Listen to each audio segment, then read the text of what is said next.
Do të shuaja, pra, mendon se në këtë rast Irani është duke përdorur diplomacinë sekrete si një mburojë tymi për të frenuar ndoshta dhe reagimin amerikan, ndërsa përgatit edhe hapat e ardhshëm, hapat e radhës ushtarak? Tashme normalisht Irani është një kuti e mbyllur të cilat ne dishim që është një luan prej letre, dhe më thanë prej kartonit deri para 3 muajve, por doli pak ndryshe, por do të kuptuar pak edhe nga politikat e mbrëmshme të Iranit, në të vërtetë kemi një unifikim të forcave të Iranit, përveç krahut politik, social dhe krahut të gardës revolucionare islamike, pra a kemi me të vërtet një apo jo, kjo le shumë për të dëshiruar dhe normalisht në luftat të tilla, në kaoset të tilla, çdo kush mundohet të dalë, domethënë fitimtarët, çdo lloj force apo çdo lloj grupimi apo çdo lloj fraksioni mena grupimeve të ndryshme të ushtrisë dhe formacionet të tyre, edhe pse kanë atë sistemin e mbrojtjes mozaike, e cila me të vërtet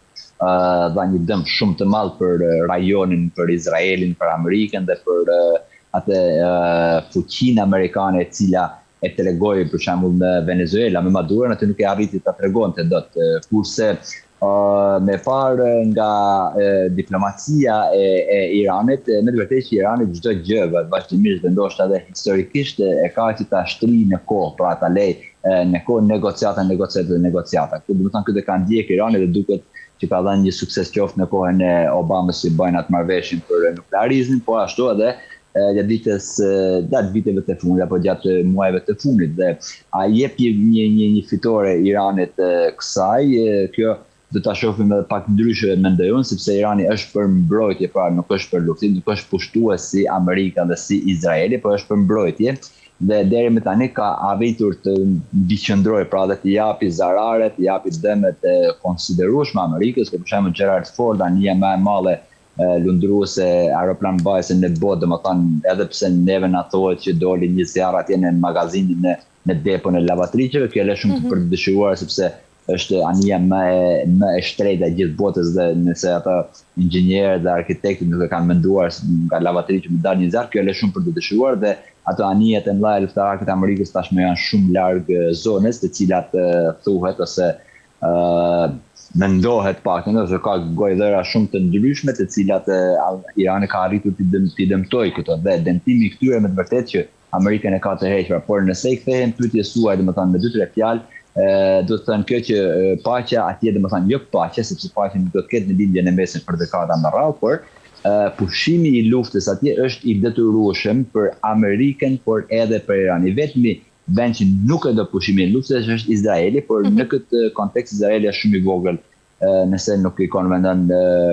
dëshirëshmëria që ka Amerika, por i duhet me patjetër armë pushimi Amerikës, sepse me të vërtetë nuk arriti të merrte atë, i doli një problem që ai nuk e kishte folur kur apo nuk e kishte menduar më parë, siç është ngushtica e Hormuzit, por edhe atë e arriti ta rikthejë në përfitime globale, të cilat bursat e Brent Petrol, domethënë që rriten e ngrihen, domethënë ata triliona dollar, kjo është një gjë tjetër, por i doli problemi i ngushticës së Hormuzit, e cila me të vërtetë që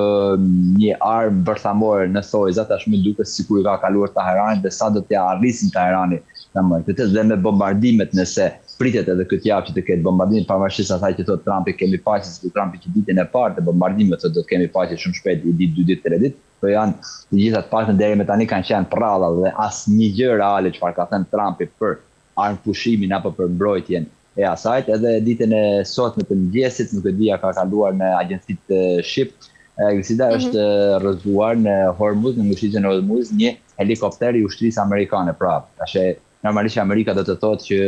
është nga një defekt është rrëzuar, por tash defekti në këtë gjendje le shumë për të dëshiruar, e cila pra situata me gojë, pra thotë që po kemi një paqe, por realisht jo atë. A do të ketë forcë Irani, po Irani do të ketë forcën vetëm dhe vetëm nëse bombardon, domethënë dhe i jep dëmin që asaj i japin. Pra nëse i jep dëmin që asaj i ka bë Amerika dhe Izraeli, pra ja bën Amerika dhe Izraeli, ja bën Izraelit, atëherë mund të kemi tavolinë të paqes, por nëse Irani deri më tani, i cili nuk e ka dëmtuar Izraelin, që Izraeli e ka fshi, e ka barrafsh me tokë Iranin, gjitha pikat më të rëndësishme strategjike, atëherë normalisht Irani do të luftojë për të mbikëqendruar, por forca për ta ulur në tavolinë do të jetë vazhdimisht nga Amerika, e cila edhe Amerika lët atë rolin që e ftofi qik, ngret bursat, çmimet e Brent petrolit, e floririt, e të tjera, bitcoin e gjana, pastaj i ngret përsëri. Do të thonë kemi një spekulim ekonomik, por jashtë edhe strategjik. Irani është për vetë mbrojtje, sa do të arrim Irani ta bëjnë këtë, ku zot harruar që edhe Iranit me do e mos shumë shpejt i duhet një armë pushim në thojë, sepse një paqe të konsoliduar për lindjen e mesme, të paktën edhe me vite me radhë nuk duket në horizont asnjë. Pas të paktën unë kështu nuk e shoh domethënë. Se kemi një paqe të qëndrueshme. Ndërkaq Sokol, një marrëveshje e mundshme tashmë mes SBA-s dhe Iranit duke pasur parasysh edhe përplasjen që ka mes Netanyahut dhe presidentit Donald Trump, mendoj se do të kishte një peshë krejt tjetër nga marrëveshjet e mëparshme. Pra, në këtë situatë kur Teherani di që Washingtoni po përpiqet tashmë të frenojë Izraelin për këto sulme, cilat do të ishin dhe lëshimet që mund të kërkojnë Shtetet e Bashkuara të Amerikës Iranit? Në fakt, Amerika nuk ka ndaj presion domethënë nga Tel Avivit që të ndalë këto gjëra. Kjo është thjesht vetëm gjuhë e folur nëpër televizion apo nëpër median sociale të vetë Trumpit apo të Benjamin Netanyahut. Kjo nuk duket sepse gjatë rruga që të çon gjatë tavolinës për të shkuar në tavolinë e diplomacisë, normalisht që këto janë gjëra normale, domethënë nga fusha e luftës që të tentojnë të acarojnë njëra tjetrin, por çfarë do të lëshojë Amerika? Amerika është e pamundur të lëshojë diçka, domethënë kundër në kërkesat e saj, sepse nëse Amerika lëshon nga ajo, masanej Amerika i gjithë ajo filozofia dhe mundi i Amerikës dhe shtetit amerikan prej mbi 8 dekadash me radhë që të jetë xhandari vetëm i botës. Kjo Amerika është e pamundur që të lëshojë diçka, sepse qëllimet e Amerikës kanë qenë të marrin ato 650 kg apo 450 kg apo sa janë, se nuk dihet mirë, domethënë uraniumin, dhe këtë me sa duket Irani e ka arritur ka shkuar në atë forcë sa që mos t'ia japë për Amerikës, dhe Amerika tentoi atje për ta marrë disa herë, domethënë me aksione sikur bëri me Maduron, gjithsesi nuk arriti ta marrë. Pra nëse nuk e merr atë, Amerika nuk ka asgjë. Po qoftë edhe ndryshimi i regjimit që tashmë po bëhen 100 ditë gati që nga fillimi i kësaj lufte asnjë nuk ndryshoi atje. Por edhe në aspektin e Izraelit, për shembull, çfarë ndryshoi për Izraelin? Atje Izraeli ende vazhdon Benjamin Netanyahu duke konsideruar domethënë edhe këtë që do të sjellin vota më të mëdha në zgjedhjet e kësaj vjeshte, që mendohet që do të mbahen në Tel Aviv. Në Izrael, atëhera këtu jemi shumë kompleks. Amerika nuk lëshon pe, nëse lëshon pe Amerika i humb ajo perandoria saj që ka mbar globale, kurse Irani mund të lëshojnë deri ku mund të lëshojnë. Pe tashmë që ka kapur edhe atë jokerin në dorë që është ngurësia e besohet, edhe Irani është pak i vështirë, por duhet kuptuar që Irani është për mbijetesë, Amerika është për pushtuese, pra është për sulmues atje së bashku me Izraelin. Dhe kush do të lëshojë këtu? Ai që do ta humbi domethënë forcën e vet, pra efikase me goditjet më ashtu i detyruar të lëshojë, sepse kështu na ka mësuar gjithmonë historia e luftave. E qartë. Mirë, Sokol, kemi arritur në fund, falenderoj për çdo informacion. Ishte kënaqësi.